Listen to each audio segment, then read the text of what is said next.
నమస్తే అండి. Lashkar-e Taiba chief most wanted terrorist మరి హఫీజ్ సయ్యద్ చుట్టూ భారత్ ఉచ్చు బిగుస్తుంది. 2025 పహల్గామా ఉగ్రదాడి కేసుకు సంబంధించి లాహోర్లో ఉన్న హఫీజ్ సయ్యద్కు దౌత్య మార్గాల ద్వారా కోర్టు సమన్లు జారీ చేసేందుకు భారత్ అన్ని విధాలా రంగం సిద్ధం చేసింది. జాతీయ దర్యాప్తు సంస్థ చేపట్టిన దర్యాప్తులో భాగంగా కేంద్ర విదేశాంగ మంత్రిత్వ శాఖ ద్వారా ఈ సమన్లను పాకిస్తాన్కు చేరవేయనున్నారు. పహల్గామ్ ఉగ్రదాడి కేసులో మరి ఎన్ఐఏ దాఖలు చేసిన అనుబంధ ఛార్జ్షీట్లో హఫీజ్ సయ్యద్ను ప్రధాన సూత్రధారిగా పేర్కొంది. Lashkar-e Taiba, the resistance front సంస్థల కీలక నేతగా వ్యవహరిస్తూ భారత్పై యుద్ధం ప్రకటించడం, కుట్ర పన్నడం వంటి తీవ్రమైన అభియోగాలు మోపింది. జమ్మూలోని ప్రత్యేక ఎన్ఐఏ కోర్టు ఇప్పటికే సయ్యద్పై నాన్ బెయిలబుల్ వారెంట్ జారీ చేసింది. కేంద్ర హోంశాఖ విదేశాంగ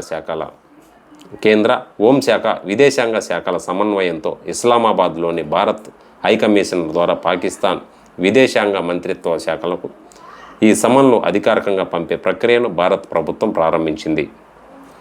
హఫీజ్ సయ్యద్కు సమన్లు జారీ చేయడం వెనుక భారత్ పక్కా న్యాయపరమైన వ్యూహాన్ని అమలు చేస్తుంది.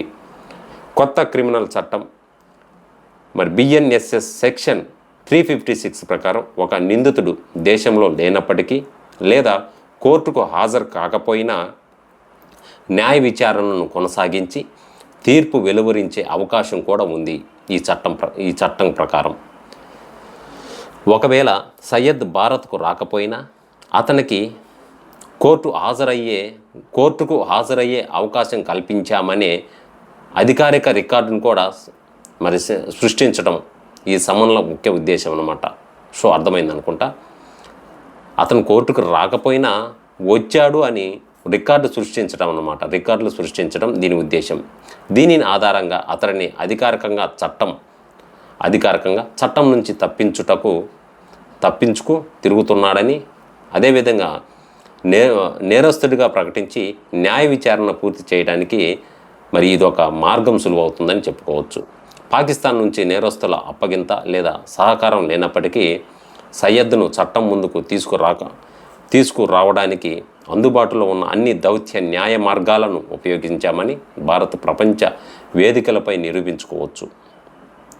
ఉగ్రవాద నిధుల కేసుల్లో మరి సయ్యద్ జైలులో ఉన్నాడని పాకిస్తాన్ చెబుతున్నప్పటికీ పాక్ రక్షణ వ్యవస్థ అతనికి రక్షణ కల్పిస్తుందని భారత్ ఎప్పటి నుంచో ఆరోపిస్తుంది.